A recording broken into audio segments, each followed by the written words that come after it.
الشیطان الرجیم بسم اللہ الرحمن الرحیم۔ سورہ انبیاء آیت نمبر 81 میں اللہ تعالیٰ فرماتے ہیں اور ہم نے سلیمان کے لیے تیز ہوا کو مسخر کیا اور وہ ان کے حکم سے اس سرزمین پر چلتی ہے جس میں ہم نے برکت رکھی ہے اور ہم ہر چیز کے باخبر ہے۔ آیت نمبر 82 میں اللہ تعالیٰ فرماتے ہیں اور بعض شیطان ایسے تھے جو ان کے لیے گھوٹا لگاتے تھے اور اس کے سوا کام بھی کرتے تھے، ہم ان کے نگہبان تھے۔ آیت نمبر 83 میں اللہ تعالیٰ فرماتے ہیں اور ایوب علیہ السلام کو یاد کیجئے جب انہوں نے اپنے رب کو پکارا کہ مجھے تکلیف پہنچ رہی ہے اور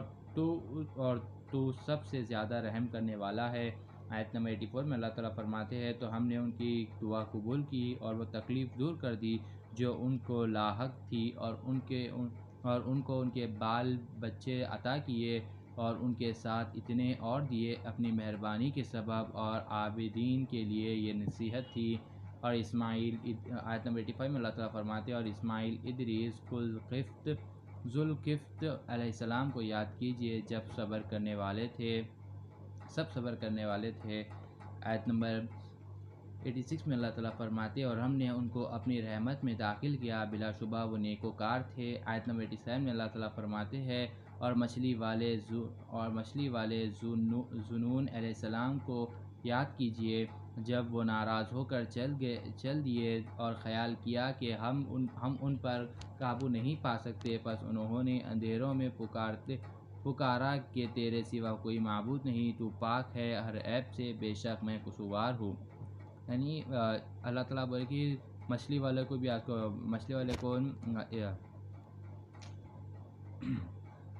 مچھلی والوں کو بھی یاد کرو، کیا نام تھا، مچھلی والوں کو بھی اللہ تعالیٰ بولے کہ مچھلی والے ذنون علیہ السلام کو یاد کیجئے، یعنی جو یونس علیہ السلام کے بارے میں بولے اللہ تعالیٰ کہ جب اللہ تعالیٰ یونس علیہ السلام کو جب مچھلی نگل لی تھی تو اللہ تعالیٰ کو اندھیروں میں پکارے تھے، تو اللہ تعالیٰ یہ ذات کہتے تھے لا الہ الا انت سبحانک انی کنت من الظالمین بول کے، یہ پھر یونس علیہ السلام پڑھتے تھے۔ آیت نمبر 88 میں اللہ تعالیٰ فرماتے ہیں تو ہم نے ان کی دعا قبول کر لی اور ان کو غم سے نجات دی، اور ایمان والوں کو ہم اسی طرح نجات دیتے ہیں۔ آیت نمبر 89 میں اللہ تعالیٰ فرماتے ہیں اور زکریا علیہ السلام کو یاد کیجئے جب انہوں نے اپنے رب کو پکارا، اے میرے رب مجھے اکیلا نہ چھوڑ اور تو سب سے اچھا وارث ہے۔ آیت نمبر 90 میں اللہ تعالیٰ فرماتے ہیں تو ہم نے ان کی دعا قبول کی اور ہم نے ان کو یحییٰ بخشا اور ہم نے ان کے لیے ان کی بیوی کو اولاد کے قابل کر دیا۔ یہ لوگ دوڑتے تھے نیک کاموں میں اور ہمیں امید اور خوف سے پکارتے تھے اور ہمارے سامنے عاجزی کرتے تھے۔ آیت نمبر 91 میں اللہ تعالیٰ فرماتے ہیں اور اس عورت کو یاد کیجئے کہ جنہوں نے اپنی عفات کو محفوظ رکھا، پھر ہم نے ان میں اپنی روح پھونک دی اور ہم نے ان کو اور ان کے بیٹوں کو دنیا والوں کے لیے ایک نشانی بنا دیا۔ آیت نمبر 92 میں اللہ تعالیٰ فرماتے ہیں یہ ہے تمہارے طریقہ، ایک ہی طریقہ، اور میں تمہارا رب ہوں تو تم میری عبادت کیا کرو۔ آیت نمبر 93 میں اللہ تعالیٰ فرماتے ہیں اور لوگوں نے اپنے دین میں اختلاف پیدا کیا، ان سب کو ہمارے پاس آنا ہے۔ آیت نمبر 94 میں اللہ تعالیٰ فرماتے ہیں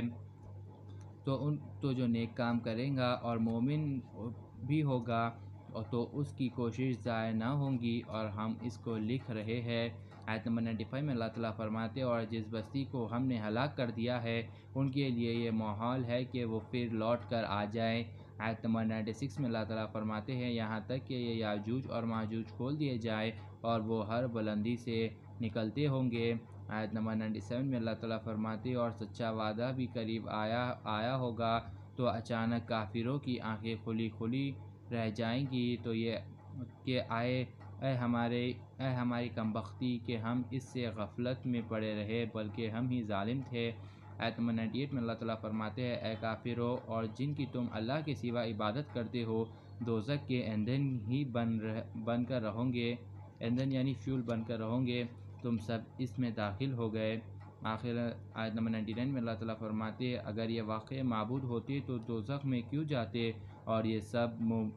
معبودین اور عابدین ہمیشہ اس میں رہیں گے۔ آیت نمبر 100 میں اللہ تعالیٰ فرماتے ہیں ان کا اس میں شور ہوگا اور وہ وہاں کوئی بات نہیں سنیں گے۔ صدق اللہ العظیم و صدق مولانا رسول اللہ۔